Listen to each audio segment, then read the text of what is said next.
오늘 경기에서 디아스는 그런 부분에선 꽤나 괜찮은 역할 수행 능력을 보여줬다고 생각해요. 오히려 측면에 있을 때 영향력이 좋지 않은 편이었죠. 덕분에 여기에서 다시 볼을 받게 된 반다이크는 상당히 다양한 선택지를 가져갈 수가 있게 됐습니다.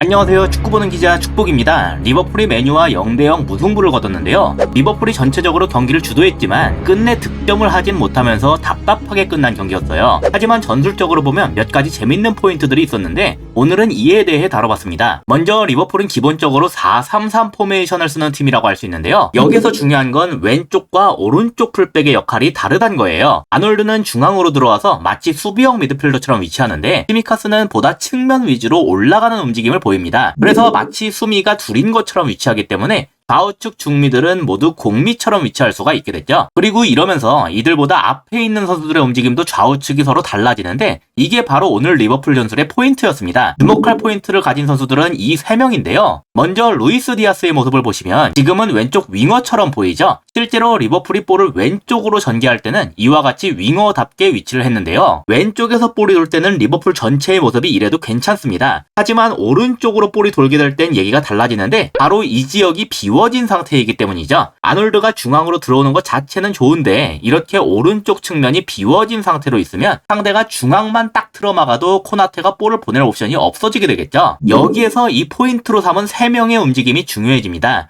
일단 그 비워진 공간을 채워주기 위해서 오른쪽 중미인 소보슬라이가 이렇게 측면으로 내려오게 만들었어요. 아놀드가 비운 공간을 중미의 움직임으로 채우겠다는 거죠. 동시에 왼쪽에 있는 이 두 선수도 한 칸씩 오른쪽으로 이동했는데요. 지금 볼이 돌고 있는 오른쪽 지역의 숫자를 늘려주기 위한 것입니다. 그래서 오늘 경기에서 왼쪽 윙어인 루이스 디아스가 중앙 지역에서 볼을 잡는 빈도가 높게 나타났던 거예요. 이러면서 왼쪽 측면은 치미카스가 높게 올라가서 맡아줬기 때문에 치미카스가 사실상 윙어처럼 움직이는 모습도 종종 확인할 수가 있었죠. 경기 장면을 보면 이런 점을 쉽게 확인할 수가 있는데요. 일단 최초 빌드업 시에는 양 센터백이 크게 벌리면서 알리송이 그 중간에 위치하는 식으로 시작됩니다. 골키퍼를 참여시키면서 마치 3백처럼 활동하게 만드는 거죠. 여기에선 왼쪽에 반다이크한테 볼을 넘겼는데요. 지금 가장 측면을 보시면 일단 치미카스가 꽤 높은 위치에 자리하고 있는 중이고 중앙을 보시면 소보슬라이가 아놀드 앞에 있는 오른쪽 공미 위치에 있는 걸 확인할 수가 있습니다. 볼이 왼쪽에서 돌기 때문에 가장 반대편인 오른쪽 측면으로는 빠질 필요가 없어서 이렇게 중앙으로 좁혀 숫자를 확보하는 건데요. 이 장면에서 반다이크는 아예 본인이 직접 볼을 몰고 전진을 했는데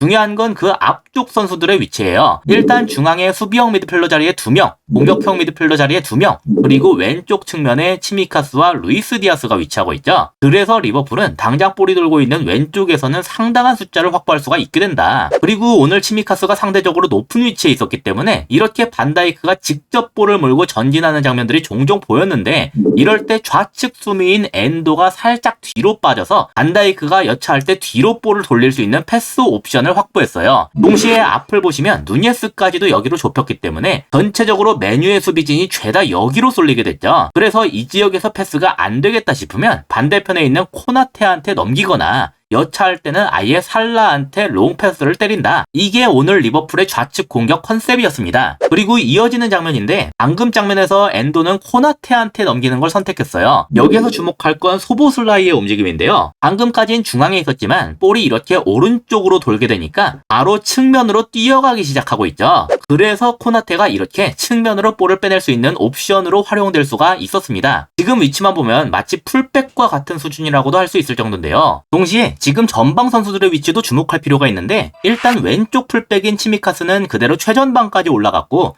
좌측 윙어인 디아스가 그보다는 약간 중앙으로 좁혀서 위치하고 있는 중이에요. 그리고 좌측 중미인 흐라벤이 지금은 아직 약간 좌측에 쏠린 위치에 있지만 직후 모습을 보면 원래는 소보슬라이가 있어야 되는 우측 공미 자리로 이동한 걸 확인할 수가 있습니다. 그래서 마치 이렇게 4명이 중앙에서 미드필더처럼 움직이고 좌우측 측면에 치미카스와 소보슬라이가 있는 것 같은 그림이 됐죠. 특히 왼쪽 윙어인 디아스의 중앙 가담은 상당히 인상적이었는데 이전에 마네가 있을 때 그가 가져가던 움직임과 유사한 점이 많았습니다. 다만 원톱에 피르미노가 없기 때문에 디아스가 그때의 마네에 비해서도 더욱 공미처럼 활동할 필요가 있었는데 오늘 경기에서 디아스는 그런 부분에선 꽤나 괜찮은 역할 수행 능력을 보여줬다고 생각해요. 오히려 측면에 있을 때의 영향력이 좋지 않은 편이었죠. 덕분에 여기에서 다시 볼을 받게 된 반다이크는 상당히 다양한 선택지를 가져갈 수가 있게 됐습니다. 먼저 가까이에서 내려오는 디아스한테 넘길 수가 있었고 측면 높은 곳에서 윙어처럼 움직이는 치미카스한테 넘길 수도 있었고 아예 반대편에서 뛰는 살라한테 넘길 수도 있었어요. 리버풀은 해당 과정들을 통해서 반다이크의 패스 능력을 보다 적극적으로 활용할 수가 있게 된 거죠. 다만 리버풀은 오늘 이러한 전술 컨셉을 통해서 최종 공격 상황까진 잘 올라갔음에도 거기에서 나오는 세밀한 플레이에 계속해서 미스가 나오면서 끝내 득점에 성공하진 못했습니다. 여기엔 너무나 많은 선수들이 다양하게 미스를 해서 사실 누구 하나 꼭 집기가 어려울 정도였어요. 후반전에 교체를 통해서 전술 컨셉을 보다 공격적으로 바꾸기도 했지만 끝내 결과물을 내지 못했다는 점은 너무나도 아쉽게 다가옵니다.